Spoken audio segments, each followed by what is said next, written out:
Bonjour Stéphanie, j'ai vu que tu allais rouvrir les portes de tes accompagnements avec la troisième dimension et je me suis dit que c'était le bon moment pour t'envoyer un témoignage. Du coup, bonjour à toi qui regarde cette vidéo aussi. J'ai quelques notes sous les yeux histoire de ne pas trop partir dans tous les sens. La première chose que je voulais dire, c'est que je sais à quel point on peut se faire des nœuds au cerveau quand un accompagnement nous appelle, une formation nous appelle et qu'on ne sait pas trop parce qu'on n'est pas sûr en même temps.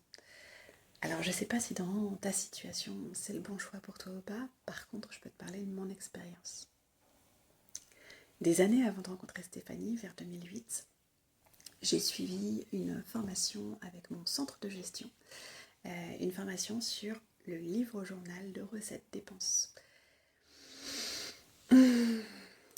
J'en suis ressortie avec un très gros mal de crâne, beaucoup de notes et pas mal de doutes aussi.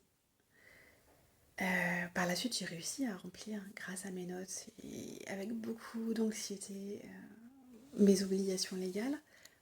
Mais j'avais rassemblé tous ces chiffres dans ce tableau barbare, certes, mais précieux en fait. Mais sauf que j'avais pas été sensibilisée à quel point ce tableau-là était précieux et à quel point je pouvais l'utiliser pour piloter mon activité et avoir une vraie posture de chef d'entreprise en fait. Ensuite, voilà, vers 2009-2010, je suis retournée au salariat. Là, c'était le grand bonheur parce que voilà, administrativement, c'est quand même vachement plus simple. J'avais juste à vérifier dans ma déclaration d'impôt que les chiffres que mon employeur avait transmis étaient les bons. Donc, le pied. Mais l'appel de l'entrepreneuriat a été plus fort que la simplicité administrative. Et j'ai décidé de me former pour créer une activité qui ait du sens. Et dans la communauté de cette formation, j'ai rencontré Stéphanie. Ça faisait un très long moment que j'étais frustrée parce que la facette comment bien choisir son statut en créant sa boîte était abordée dans aucune des formations business que j'avais suivies et que j'avais vu aussi être vendues sur le marché. Et quand Stéphanie a présenté son projet, du coup, j'ai été sa première fan. Alors, petit spoiler, Stéphanie est devenue une amie avec le temps. Mais si j'avais pas expérimenté ces produits et s'ils n'avaient pas autant changé ma posture en tant qu'entrepreneur, je ne serais pas là en train d'enregistrer ce témoignage, très clairement. Et j'en profite aussi pour indiquer que oui, je suis une fervente avocate de la troisième dimension et parfois je la vends mieux que Stéphanie elle-même, parce que c'est toujours plus facile de vendre les produits des autres, surtout quand ils sont bons. Mais que je touche aucune commission pour cette vidéo, je tenais quand même à le préciser. Deuxième spoiler, comment bien choisir son statut ? C'est bien en fait, parce que ça c'est le problème qu'on a détecté. C'est ce qu'on appelle dans le jargon d'entrepreneur la douleur. Sauf qu'en fait c'est pas de ça qu'on a le plus besoin. Et en fait on a des angles morts partout. Et le problème avec un angle mort, c'est que quand le danger arrive enfin dans ton rétroviseur, dans ton champ de vision ou dans ta portière, bah c'est trop tard. Tu peux plus agir. Et en fait, je trouve que dans ces accompagnements avec la troisième dimension, ce que Stéphanie arrive vraiment à nous apporter justement, c'est d'arriver à mieux voir ces angles morts, à savoir qu'ils existent et à y être attentif. Et ça, c'est extrêmement précieux. Donc avec mes petites œillères, à l'époque, j'avais vu qu'une petite fraction de ce que Stéphanie pouvait proposer et j'avais déjà trouvé ça très chouette. Mais j'avais pas vu en fait tout le panel de ce qu'elle pouvait proposer et dont on avait absolument besoin. Donc je reviens à mon historique. Fin 2020, je pose mon projet de création d'entreprise et ça y est, c'est l'heure de créer ma boîte. Donc j'ai sollicité Stéphanie pour un rendez-vous d'accompagnement en individuel parce qu'à l'époque le parcours créateur n'existait pas encore et que je voulais vraiment son avis sur le choix du statut pour ma future boîte. J'en suis sortie confortée dans mon choix J'aurais bien aimé que Stéphanie puisse faire la paperasse, mais comme nous tous, en fait, elle aime pas ça. Et c'est tout à fait compréhensible. Mais grâce à son accompagnement, j'ai réussi à faire les papiers sans trop de mal.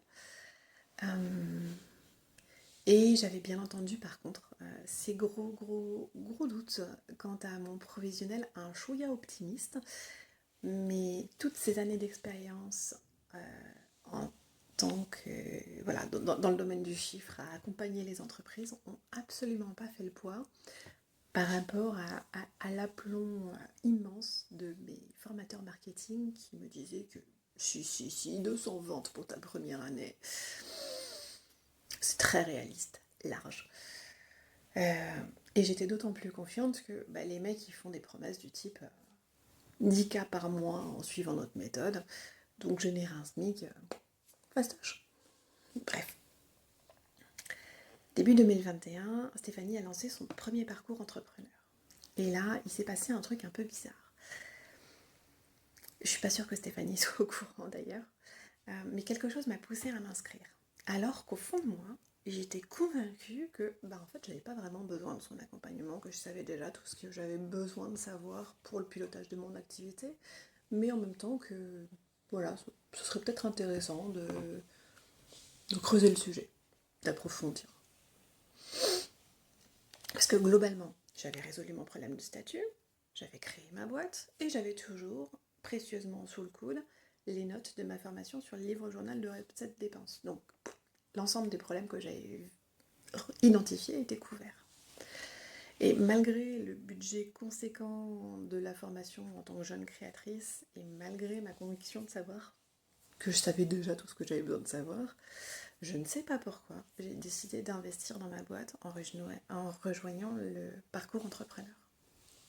Peut-être parce que je savais que Stéphanie, que je commençais à mieux connaître, elle allait super bien nous accompagner et qu'avec elle, on allait être dans de très bonnes mains. Peut-être parce qu'une part de moi avait conscience qu'il y avait des angles morts en fait, et que c'était important qu'on aille les couvrir. J'en ai pas la moindre idée, mais j'ai jamais regretté cette décision-là. C'était une décision financière stratégique que je referais 1000 fois s'il fallait la refaire. Donc je suis dans la formation, Stéphanie déroule ses modules. Et là, ça a été indolore, clair et limpide. Des moments agréables, des moments conviviaux. On a posé nos questions, Stéphanie a répondu, toujours avec patience, pédagogie et bienveillance. Et tous les problèmes sont repartis avec des solutions et des plans d'action. Et je regrette un peu de le dire, mais j'ai pas forcément été la meilleure élève, j'ai pas été très assidue, j'ai pas fait tous mes devoirs, et je crois même qu'il me reste encore quelques vidéos que j'ai pas visionnées. Désolée Stéphanie. Mais rien que par infusion, quelque chose a commencé à bouger dans ma posture d'entrepreneur. Je me suis mise à réfléchir différemment, à être plus critique aussi.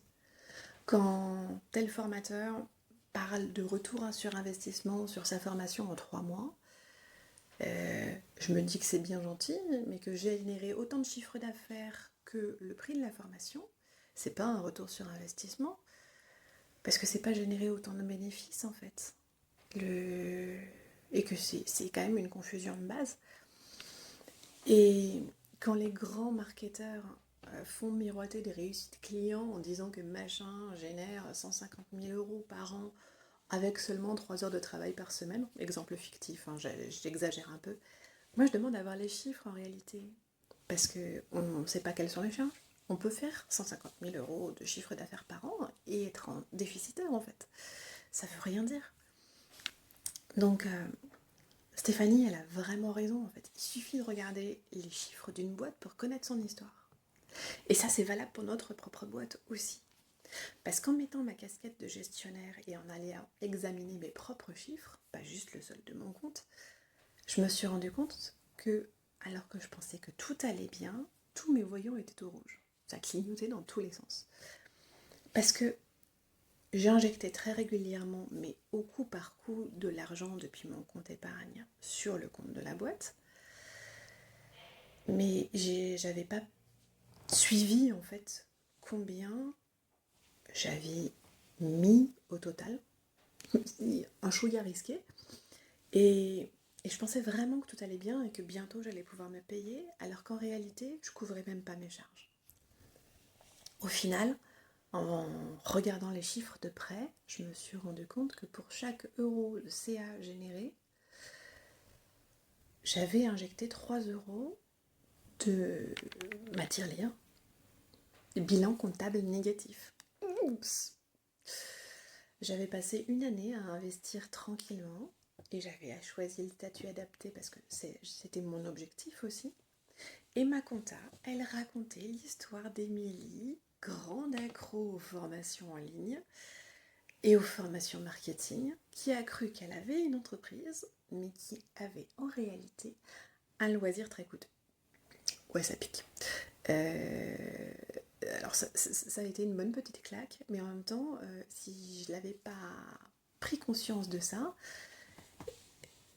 j'aurais pu continuer à me bercer d'illusions un petit moment et finir par me prendre un mur et plus avoir de quoi me retourner en fait. Donc ça aurait été très très très très risqué de ne pas m'en rendre compte. Donc avec ma petite casquette de gestionnaire, j'ai analysé ce qui s'était passé et j'ai pris une décision de gestion. J'ai changé de statut pour ne pas perdre davantage de plumes. Et sans Stéphanie, j'aurais pu me bercer d'illusions beaucoup plus longtemps. Donc merci Stéphanie pour ça aussi. Et l'an dernier, j'ai pris une autre décision de gestion, mettre mon activité en pause pour un temps, pour plein de raisons perso en particulier. Mais par contre, pendant que ma boîte est en sommeil, je garde un œil sur mes chiffres. Et il y a vraiment pas longtemps, j'ai eu très envie de lancer un projet.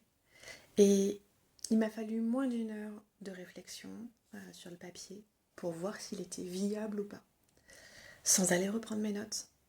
Parce qu'une fois que les réflexes sont intégrés, ils sont là pour la vie en fait. Et quelque chose a vraiment changé dans ma posture. Et je crois qu'avec l'accompagnement de Stéphanie, je suis devenue une entrepreneur, mais pour de vrai. Bref, je vais conclure cette vidéo en disant qu'on a tous des angles morts et on a tous besoin d'être formés à la gestion. Et ça va nous servir pour nos finances pro, mais ce sera jamais perdu si on doit arrêter notre activité, parce que ça peut nous servir aussi pour nos finances perso en fait. Parce que quand on sait piloter, que ce soit un budget d'entreprise ou un budget d'une maison, voilà, d'une famille. Et quand on se lance, on pense naïvement que on va surtout devoir s'occuper de ce que Stéphanie appelle la première dimension, notre art, nos produits, nos services. Ensuite, on a les marketeurs qui viennent nous démontrer qu'on a cruellement besoin de se former à la seconde dimension, le marketing. Et c'est vrai que si on ne vend pas nos produits ou nos services, on est voué à l'échec. Mais on a encore plus besoin de la troisième dimension. Parce que si notre boîte ne fonctionne pas, et qu'on ne s'en rend pas compte, si notre projet n'est pas viable et qu'on ne s'en rend pas compte, ou si par quelques petits ajustements, on pouvait rendre un projet chaotique ou un projet pas très rentable ou voire un projet à perte, par quelques petits ajustements, on peut le rendre profitable, ce serait quand même dommage de s'en priver. Donc il est très possible que le marketing de Stéphanie, qui se forme encore, parce que c'est la dimension sur laquelle elle a le plus de problèmes, soit pas aussi convaincant que celui de la formation business d'à côté, parce que eux c'est leur métier. Mais c'est pas parce que c'est pas parce que Stéphanie va moins bien te convaincre que t'as pas besoin de te former à la gestion. Et t'auras beau maîtriser les 2 premières dimensions, être au sommet de ton art, être un dieu ou une déesse du marketing, si t'as mal calculé tes charges ou ton prix de revient, tu vas juste cracher ta boîte, alors que tout peut sembler florissant.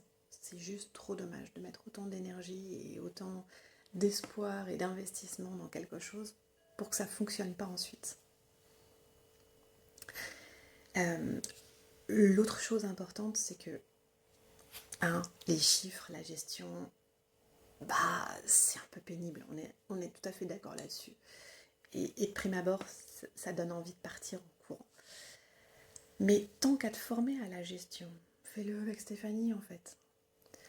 Parce que il y a qu'elle qui va te transformer en véritable pilote de ta boîte, déjà. Et ensuite, parce qu'elle va te donner toutes les clés dont tu as besoin, avec humour et avec pédagogie. Tu vas passer des moments agréables et conviviaux. Et sans t'en rendre compte, tu auras intégré les compétences et tu auras pris en main tous les outils qui vont faire que tes efforts vont être profitables. Et pour finir, si tu ne sais pas quelle est l'offre la plus adaptée pour toi dans ce que Stéphanie va te proposer, simplement pose-lui la question. Maintenant, parce qu'elle saura vraiment te guider vers le meilleur choix pour toi. Et petit mot de la fin, si tu es toujours là en train de visionner cette vidéo et de me regarder et de m'écouter parler, c'est bien que tu sens que quelque chose t'appelle là. Donc j'ai finalement une seule chose à te dire, c'est qu'est-ce que t'attends pour rentrer dans la 3e dimension ?